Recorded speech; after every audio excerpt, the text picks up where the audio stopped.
Welcome to MarcusG.TV. I'm Chef Marcus Guiliano. I'm a chef on a mission. Today's mission is Perdue Chicken. Perdue Chicken. Perdue announces that its chicken products are now 95% antibiotic free. This is from naturalnews.com, October 21st, 2016. So Perdue has come up with this announcement saying, okay, we're now 95% free of antibiotics. Here's the thing. Perdue has spent the last 40 years, 50 years figuring out how they could make bigger, fatter chickens in smaller spaces and just abuse the daylights out of their employees, out of the chickens, out of the environment. And now all of a sudden they realize that's really not what Americans want, and they're listening now and saying we're going to make changes after they've done 40, 50 years of, I don't know how long the company's been in business, but I'm just saying this is so anti their values. Their values are nothing like this. Their values are corporate greed, not the environment, not your health, not a better chicken. But they're doing it because you, the consumer, is speaking up, according to Jim Perdue, the CEO of Perdue Chicken.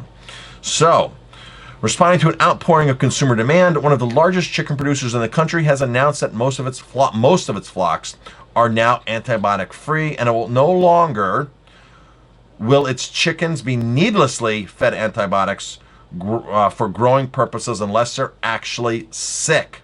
And even in those cases, antibiotics will be a minimum.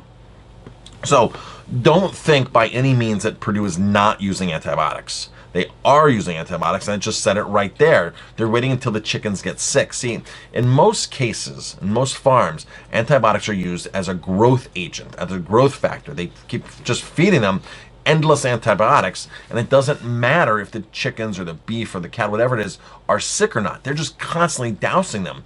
So they're moving away from that practice, which is eliminating a lot of antibiotics. I mean, the U.S. probably uses 25 million pounds of antibiotics a year in animal feed. It's just small doses, just constantly get put in their food. And like I said, they're not even sick. It's just a growth stimulant. It's a growth factor for poultry and for cattle and for pigs as well. Because in pig production, you're not allowed to use hormones, but you can use antibiotics, and so it's achieving sort of the same effect.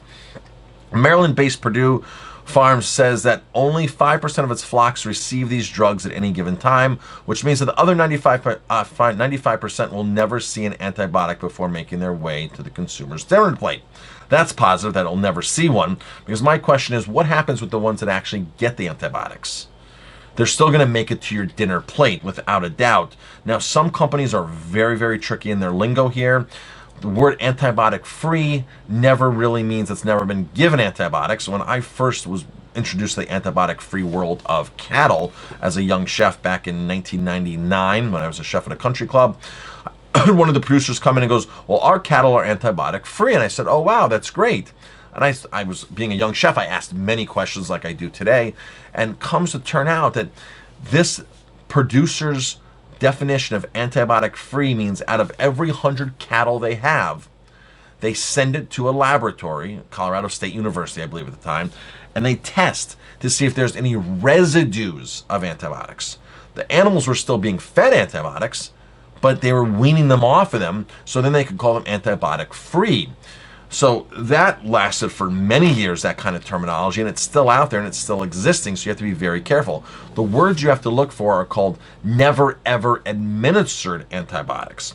To be honest with you, these farms, the way they pack their chickens in and their cattle and whatever they're doing, whatever they're raising, the way they're packing it in, these animals are going to get sick. They're going to experience illness, which most farms then reserve the right to use an antibiotic. I even think in organic regulations in milk, at a certain point, they're allowed to use antibiotics because the bigger producers, that's just what happens. In the organic world, and I've spoken about this in several of my videos, some of these regulations are so loose because if you had strict, true meaning of organic applied to corporate America, there'd be no corporate organic. Muir Glen, General Mills, all these massive companies couldn't play the game because they're too large. Bell and Evans, they make an organic bird, or these organic bird producers, chicken producers, you're still spraying the chickens down with chlorine.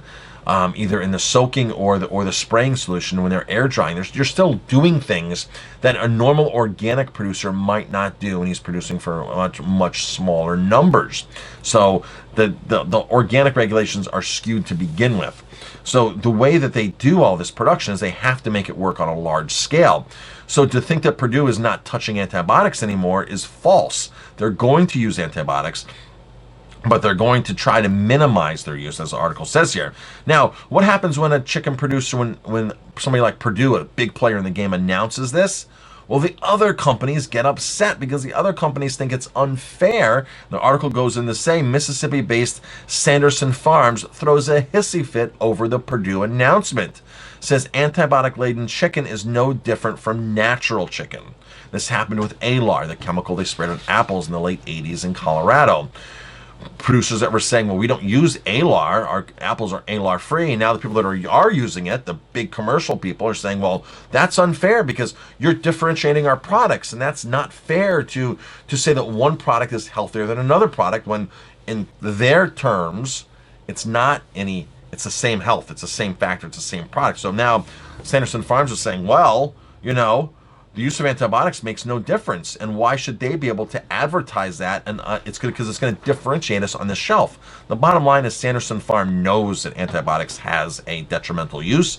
There's study after study after study. Even if you go to your own doctor and say, doc, prescribe me 3 months of antibiotics or something, most doctors would say, well, that's not really healthy to be on 3 full months of antibiotics. So by feeding these chickens their whole life antibiotics, there's implications of these people, and Sanderson Farm knows this. But now they're using the only angle that they have left to say, hey, you're now saying that your product's healthier than ours, and that's unfair. That's unfair for us to compete, so we're going to really make a big deal about it and maybe file charges, and maybe, you know, there's so many laws in the agriculture world that we don't know about. Like, for example, going back to the Alar and apples. The apple producers were sued and by the bigger apple producers, and now they weren't allowed to even mention that they're not using Alar. We're not using it. They're not allowed to mention it anymore at all. Thanks to the Colorado apple growers that they made a big deal about that. They got their way. So if Sanderson Farms wants to throw a real hissy fit and take this to court, there possibly could be, you know, if there's enough lobbying power, if there's enough of the big guys like Tyson still not using antibiotics, they might be able to lobby and say, hey, it's unfair for Perdue to make these claims because we're going to hurt and we're going to lose products. So that's the bottom line. So when you read and you go in and shop and buy things, you know, you really have to understand that everything you're reading on the label is marketing. It's marketing, marketing, marketing. But here's the big thing. People now think that, oh, Perdue's antibiotic free. The stuff is coming from these beautiful pastures and this and that. And most likely, I've never seen a Perdue farm myself, but most likely that's not the case. Most likely it's still being grown inside barns where they don't see daylight, or they have very, very, very small access to even open barn space, if yet outside space.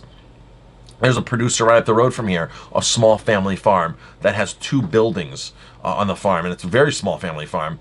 But the chickens or the ducks, whatever they have inside, I have a feeling it's ducks, all stay inside. They never get outside. So it doesn't matter the size of the farm. You can still have the small farm doing the wrong thing. So if you really care about what you're putting in your body and you care about the food that you eat and the environment, you know, go to a farmer's market, shop these small brands, ask if you can visit. If you can go to a farmer's market and visit where your beef comes from, where your chicken comes from, things like that, then you know there's that full level of transparency. But for somebody to think that they're going to go buy Perdue chicken now because it's from a small farm is being totally, totally misled. I'm Chef Marcus Guiliano. Thanks for watching. If you like my videos, please hit like, subscribe to my channel, and definitely pass it on.